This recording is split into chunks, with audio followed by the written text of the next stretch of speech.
What if everything you were told about a financial genius was a lie? What if the man hailed as the responsible, ethical future of cryptocurrency was building his empire on a foundation of quicksand? This is the story of Sam Bankman-Fried and FTX. It's a story we think we know.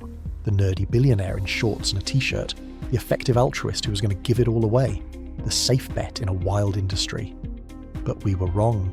The collapse of FTX wasn't just another crypto crash. It was one of the largest and fastest financial frauds in history.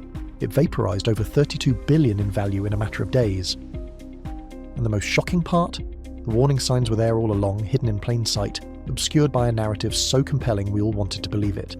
So, how did it happen?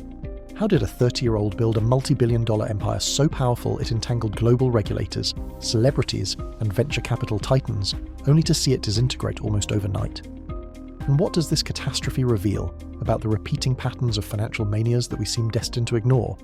This is the full, unvarnished story of the FTX collapse. To understand the rise of FTX, we first have to understand the chaotic world it was born into. The cryptocurrency markets of the late 2010s were the modern digital Wild West. After the initial boom of 2017, Bitcoin and thousands of other coins captured the world's imagination. But trading them was a mess. The exchanges were often clunky, located overseas, and notoriously insecure. Billions were lost to hacks, exit scams, and sheer incompetence. There was a massive gaping hole in the market, a need for a professional, liquid, and trustworthy exchange, a place for serious traders, hedge funds, institutions, and sophisticated retail investors to make big, complex bets. The market needed a sheriff, or at least a well-run bank. Enter Sam Bankman-Fried. In 2017, SBF was a 25-year-old ex-Wall Street quant who had left his job at Jane Street Capital to dive headfirst into crypto. He spotted a simple yet incredibly profitable arbitrage opportunity, buying Bitcoin on a Japanese exchange where it was cheaper and instantly selling it on an American exchange for a higher price. He called this the kimchi premium, and it made him millions. This early success gave him two crucial insights. First, the crypto markets were wildly inefficient. Second, to truly capitalize on these inefficiencies, you needed a superior trading platform.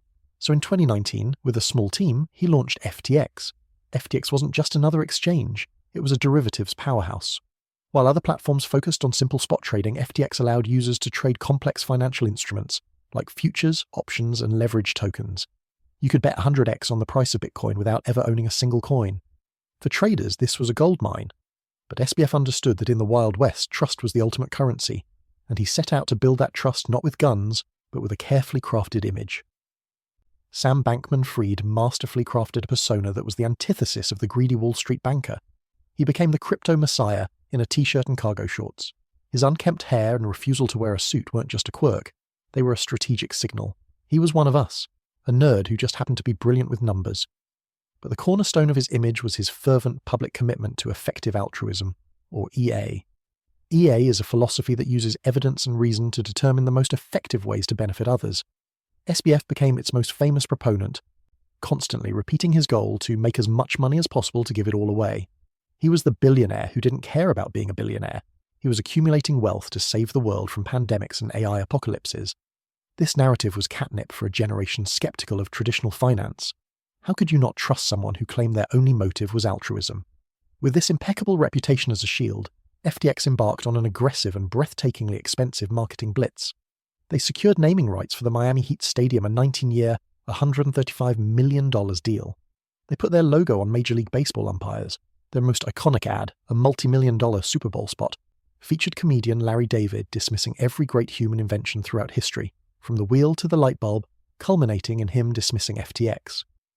The message was clear: don't miss out on the next big thing, don't be a Larry David. They enlisted an army of A-list celebrities, Tom Brady, Gisele Bündchen, Stephen Curry, Shaquille O'Neal, to vouch for them.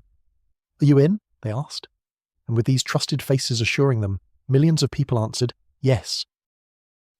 Perhaps most importantly, FTX worked tirelessly to gain a veneer of legitimacy from the very regulators it was allegedly circumventing. They hired former SEC officials and top legal minds. They publicly advocated for more regulation, positioning themselves as the responsible adults in the room. They secured licenses and approvals in multiple jurisdictions, creating an illusion of oversight and safety. The empire was built. At its peak in January 2022, FTX was valued by investors at a staggering $32 billion. Sam Bankman-Fried's personal net worth was estimated at over $26 billion. He was on the cover of Forbes and Fortune. He was sitting in front of congressional committees, advising them on digital asset regulation. But beneath this glittering surface, in the dark corners of the balance sheet, a rot was spreading. And it all led back to a secret that very few people knew. The public knew FTX, the reputable exchange. But they didn't know the true heart of SBF's empire, a proprietary trading firm called Alameda Research. Alameda was SBF's first company, the one he used for his arbitrage trades, and here lies the fatal flaw, the original sin that would bring everything crashing down. FTX and Alameda were not separate independent entities. They were conjoined twins, sharing a financial bloodstream. While FTX was the public-facing bank, Alameda was a secret, hyper-aggressive hedge fund trading on that very same bank. And SBF, along with his inner circle, controlled both. The problem was one of the oldest in finance, commingling of funds. We now know, from bankruptcy filings and federal indictments, that Alameda Research had a special privilege on the FTX platform. They had a secret, multi-billion-dollar line of credit that was not available to any other user. Where did this credit come from? It came directly from FTX's customers. When you deposited your dollars, Bitcoin, or Ethereum into your FTX account to trade, you trusted that your money was safe, sitting in your account waiting for you. In reality, a huge portion of those customer funds were being secretly funneled to Alameda to fund its risky, speculative bets. Alameda used this virtually limitless supply of customer money to make enormous leveraged wagers across the crypto ecosystem. They invested in over 500 startups. They made huge venture capital plays. They propped up failing crypto companies. To hide this, the two companies used an accounting system that was at best slapdash, and at worst deliberately fraudulent. They used QuickBooks and a patchwork of internal databases. There was no proper oversight. The linchpin of this entire scheme was FTX's own custom-created cryptocurrency, the FTT token. FTX treated FTT as corporate capital. They listed it on their exchange, and its value was tied to the success of FTX itself. Crucially, Alameda's balance sheet was stuffed with FTT tokens. They listed these tokens as assets, as if they were cold, hard cash. But FTT wasn't cash. It was a concentrated, illiquid asset. Its value was entirely dependent on confidence in FTX. It was a house of cards built on the perception of stability. And in the summer of 2022, a storm was coming that would test that stability like never before. The broader crypto market began a brutal downturn in early 2022. The era of free money was ending, and the speculative bubble was deflating. Then, in May, came a seismic event, the collapse of the Terra Luna ecosystem. It was a $40 billion implosion that sent shockwaves throughout the industry. The failure of Terra Luna triggered a credit contagion. A massive interconnected hedge fund called Three Arrows Capital, 3AC, which had heavily invested in Luna, was wiped out. The failure of 3AC in turn crippled lending platforms like Celsius and Voyager, which had lent billions to 3AC. One by one, these central pillars of the crypto world began to topple. Celsius froze withdrawals. Voyager filed for bankruptcy. It was a full-blown crisis. The crypto winter had arrived. Throughout this chaos, FTX and SBF played the role of the White Knight. SBF stepped in with bailout offers for some of these failing companies, positioning himself as the lender of last resort, the savior of the crypto ecosystem. His reputation soared even higher, but this was a dangerous game. Every bailout exposed Alameda and FTX to more of the toxic debt that was poisoning the industry. The entire market was on edge, looking for the next domino to fall. And then, on November 2nd, 2022, a financial news outlet called CoinDesk published a bombshell. The article revealed a private balance sheet from Alameda Research. It showed that out of Alameda's $14.6 billion in assets, a staggering $5.8 billion was held in the FTT token. Furthermore, Alameda had billions more in other obscure illiquid tokens minted by FTX. The market was stunned. This meant Alameda's financial health wasn't based on liquid assets like dollars or Bitcoin, but on a token that it could easily manipulate and whose value was entirely dependent on the success of its sister company. It was the equivalent of a bank holding most of its assets in its own stock. The article was a match, and the entire industry was soaked in gasoline. All it would take was one major player to light the fuse. That match was lit by Changpeng CZ Zhao, the CEO of Binance, FTX's largest and most powerful rival. Just days after the CoinDesk report, CZ tweeted a single devastating message. He announced that due to recent revelations, Binance would be liquidating its entire holdings of FTT tokens, hundreds of millions of dollars worth. The message was clear. CZ had lost confidence in FTX and was dumping its native currency. It was a declaration of war. The market panicked. If the world's biggest crypto exchange was dumping FTT, what did they know that everyone else didn't? The price of FTT cratered. This created a death spiral for Alameda Research. Remember, Alameda's balance sheet was filled with FTT. As the price fell, their assets evaporated, making them insolvent on paper. But the real crisis was at FTX. Users around the world, terrified that their funds were not safe, rushed to pull their money out. A classic digital bank run was underway. On November 6th and 7th, FTX saw over $6 billion in withdrawal requests in just 72 hours. The problem was, the money wasn't all there. Customer funds had been lent to Alameda, which had then lost them in bad investments. FTX was illiquid. They couldn't meet the demand. The system broke. On November 8th, FTX was forced to halt all withdrawals. Panic turned to terror. The phrase, "Where's my money?" began trending globally. The Larry David ad, once a symbol of cool confidence, became a cruel joke. In a desperate last-ditch effort to save his empire, SBF turned to the very man who had started the run, CZ'd. He publicly begged for a bailout. In a stunning turn of events, Binance signed a non-binding letter of intent to acquire FTX. For a few hours, it seemed the White Knight had been dethroned and saved by his rival, but the due diligence period was short. Within 48 hours, Binance backed out. Their official statement was chilling. The issues are beyond our control or ability to help. The market now knew the truth. The hole was too deep. The fraud was too vast. On November 11th, 2022, FTX, along with Alameda Research and 130 affiliated companies, filed for Chapter 11 bankruptcy. Sam Bankman-Fried resigned as CEO. The empire had collapsed in less than a week. The bankruptcy process, led by new CEO John Ray III, a veteran who had overseen the dissolution of Enron, began to uncover the sheer scale of the disaster. John Ray's statements to the court were damning.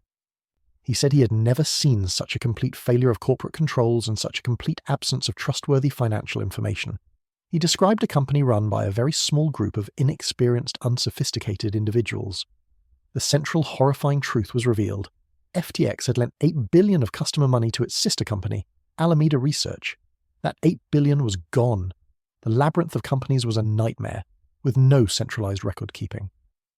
They found instances of embezzlement and secret backdoors in the code that allowed Alameda to withdraw customer funds without it being recorded. Meanwhile, SBF embarked on a bizarre and unprecedented media tour from his Bahamian penthouse, giving interviews to any reporter who would have him. He gave evasive, contradictory answers, repeatedly saying, "I don't recall," and blaming a messy accounting error. He claimed he didn't think he was criminally liable. His performance shattered any remaining shred of his credibility. The end came quickly. On December 12, 2022, Bahamian authorities, at the request of the US government, arrested Sam Bankman-Fried. He was extradited to the United States and charged with a litany of federal crimes, including wire fraud, securities fraud, money laundering, and conspiracy to commit campaign finance violations. The Wunderkind who sat before Congress was now a federal inmate. The story of FTX feels uniquely modern, a tale of crypto and the internet age. But in reality, it's a story as old as finance itself. It's a classic tale of fraud wrapped in the new technology of blockchain. The patterns are hauntingly familiar. The charismatic leader, from Charles Ponzi to Bernie Madoff to Elizabeth Holmes, frauds are always led by charismatic individuals who cultivate an aura of genius and trustworthiness. They create a narrative that is so compelling it causes people to suspend their disbelief.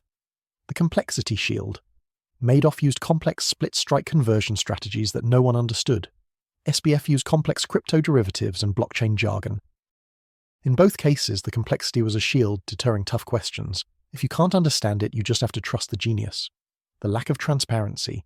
Both Madoff and FTX operated in the shadows. Madoff never allowed real audits. FTX never had a proper independent audit of its reserves. They resisted transparency because it would have revealed the truth. The illusion of legitimacy. Madoff used his reputation as former Nasdaq chairman. SBF used celebrity endorsements, sports sponsorships, and regulatory lobbying. Both tactics are designed to borrow credibility from established institutions. The shocking data from the bankruptcy is a stark reminder of the human cost. Over 1 million creditors have been left holding the bag. Many will never recover their funds. The collapse exposed the profound failure of the venture capital firms, like Sequoia Capital and Paradigm, who poured billions into FTX without performing basic due diligence, seemingly blinded by the potential returns and SBF's persona. The warning for us today is clear. Whether it's in crypto, artificial intelligence, or the next big technological revolution, the principles of sound finance do not change. The need for transparency, robust oversight, and healthy skepticism is eternal. The tools may change, but human nature, greed, gullibility, and the capacity for deceit does not. So what can we learn from this catastrophic failure? 3 critical takeaways. Takeaway 1, trust but verify, always. A compelling narrative is not a substitute for proof.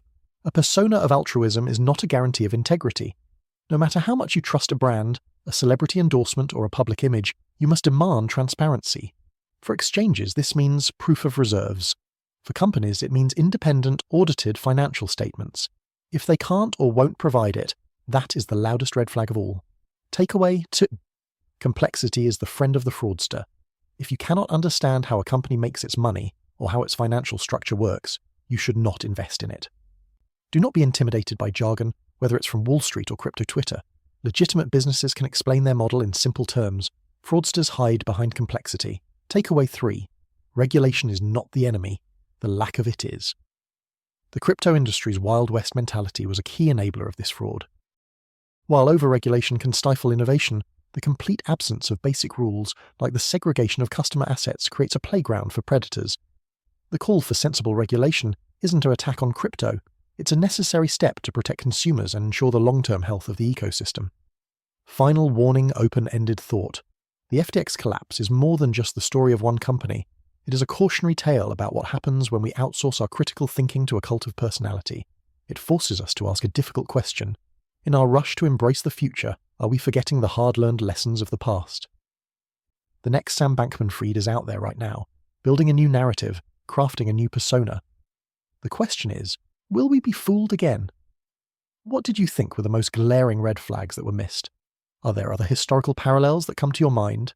Share your thoughts in the comments below. I read everyone. If you found this deep dive valuable and want to understand the forces shaping our financial future, please hit that like button, subscribe to the channel, and tap the bell so you don't miss our next investigation.